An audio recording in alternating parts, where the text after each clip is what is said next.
Our job is to help every county resident who wants to get a good job, help them get that job. And then in addition, or in collaboration with that, our job is also to help ensure that every business in San Bernardino County is able to hire and attract and retain the qualified talent. So here in San Bernardino County, we have a labor force of over 1 million adults. So what that means is a lot of people have moved to our area over this last decade. Our local unemployment rate is now 5.2%.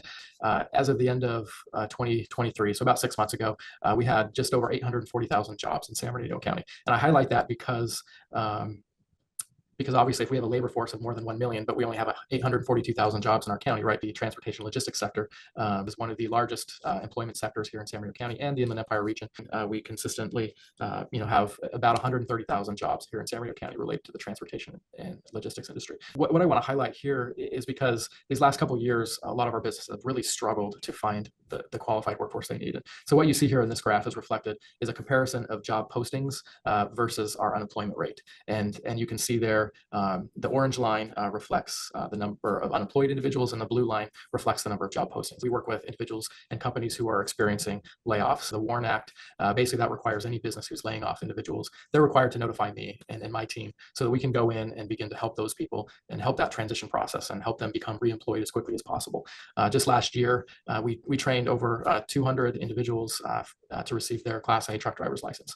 And all of them went on to become employed and make a good solid wage here in our county. We also have some really great partnerships with other training providers. We work in the high desert with their A&P program, which is more of an aircraft maintenance mechanics program. Another thing that a lot of our transportation sector partners really like to participate in is what I call is our on-the-job training program. So this is a program where we will reimburse a portion of a new hire's wage for a period of time, typically 1 to 3 months, and typically 50% of a new hire's wage will come in and we'll reimburse the business for that portion of the new hire's wage while they're trained on the job. And we typically do a few hundred of those on-the-job training contracts every year. So we're very fortunate in Southern California that we really are a global city, a global hub, and really a global hub and a global supply chain. And so, as I mentioned, we work with largest ports all around the world. Port of Rotterdam, the Port of Hamburg, and Europe are really two of the largest. We work with the ports in China, Hong Kong, and Singapore. And what's really happening globally is the emergence of these very, very large global hubs. And so, fortunately, as I mentioned here in Southern California, we are really one of those hubs. So about 40% of the containerized cargo, so roughly about 40% of our imports to the US come through the two ports of LA and Long Beach. But what you're looking at, every one of those orange dots is actually a logistics firm in Southern California, from the port of Long Beach and LA, going up to downtown LA, and then really coming east out to the Inland Empire. And that's really the bulk. But every one of those single dots is a logistics company in the Inland Empire. For a number of years have seen the tremendous growth in the logistics and warehousing. So the numbers that I have are roughly more than 270,000 people in the Inland Empire. So that would be both San Bernardino and Riverside County work in logistics and in transportation. And that really constitutes about 16.5% of all the employment in the Inland Empire is logistics related. We have a need to backfill a tremendous number of transportation jobs. And unfortunately, most people that are coming through high school and into college are really not aware of all of the tremendous number of varied employment in the transportation industry. A lot of that is going to require new skills. And I think that what we need to do in the Inland Empire is really sort of plan ahead and how do we upscale our workforce and our really to handle the new employment and the new types of jobs that are really going to be required. I would really recommend operations research. It's literally every business of any size has someone that is really looking at how do they optimize their supply chains. And so it's really operations research, supply chain management.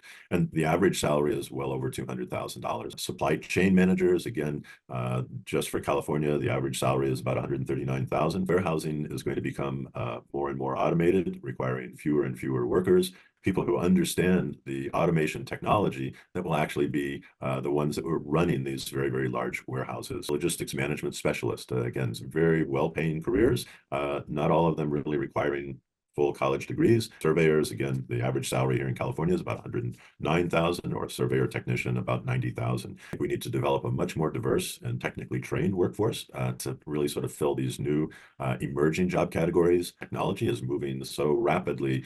We need to really look ahead, and we need to train workers that are flexible and that really are constantly looking at improving their skills and learning new skills. The Inland Empire, I think some of the warehousing is sort of gotten a reputation as sort of low skill, but I think again, as that becomes more and more automated, it's going to require higher skills. And I think what we really need to think about is how can we transform the Inland Empire? That's really going to take, I think, a coordinated and a collaborative public and private effort. And so it's great to see that the sponsors of the series, we certainly work with HNTB. They do great work. They use a lot of our technology and really, and as construction is moving increasingly to digital, we call it digital delivery. And so what we really need to bring the public and private together, and how do we lift and raise the workforce in the Inland Empire really to meet the challenge of being a global supply chain. What changed everything? COVID, right? Whether it was how the world changed or how we did business.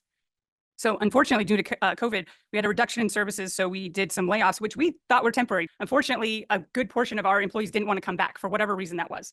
So that put us in an interesting opportunity and challenge to figure out how to supply that service. So we collaborated with San Bernardino Valley College and the Launch program to create a maintenance mechanic apprenticeship program.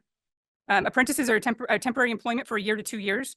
And upon the completion, they have an opportunity to gain full employment with us. We've gained some grant funding to help support us with that process. And most of our apprentices work 30-hour weeks as well as going to school. The schooling, Launch, and San Bernardino Valley College essentially pay for that piece of it, and then they have gainful employment with us during that period of time, benefits included. We're also connecting with high schools at this point to, again, make that pipeline for the zero emission technologies in the buses that we're using. So that's part of the training program at Valley College as well. So we've hosted a tour of 50 high school automotive children to come through and see if that's the thing they want to do. So they've had tours. We continue to partnership with them in other high school agencies to do that. So we've also supported our coach operators by creating a mentorship program in collaboration with our ATU, which is our union for our coach operators. This program is helping individuals who've never maybe even ridden a bus, let alone been a coach operator, to have an easier transition into the position. We're currently expanding that program. They get job shadowing. They also, as I mentioned, help them figure out how it works. If you've ever worked in different industries, the language, the whole environment is completely different. So it helps individuals calibrate to that industry. In changing the way we do business, we also have to change the way we recruit and select individuals. So we've had an increase since 2021. We've hired over 500 employees. In the fiscal year 2024, we hired 192 employees and promoted 21. So when we talk about recruitment also, so in fiscal year 2024, the HR staff screened over 5,000 applications to be able to hire those 192 employees and promote those 21. We've changed our recruitment process in the last 4 years, probably 3 different times. Depending on the position, we will do interviews and on-the-spot offers. We've done a staff bus events. We've done one at Cal State as well. We've shortened our hiring time. So I know we went from 77 to 50 up here. Our industry partners are we're at like 145 when we were at 77. So we were already efficient, and we're becoming more and more efficient. We engage with candidates more often because you have to keep them engaged. Our marketing department has done the strengthening our career path campaign. We continue to focus on workforce development. We continue to focus on the culture within the organization, because that's why people want to stay. And we continue to listen because we don't know everything. One of the biggest key takeaways for Omnitrans is flexibility and adaptability. And then number 1 to me is teamwork.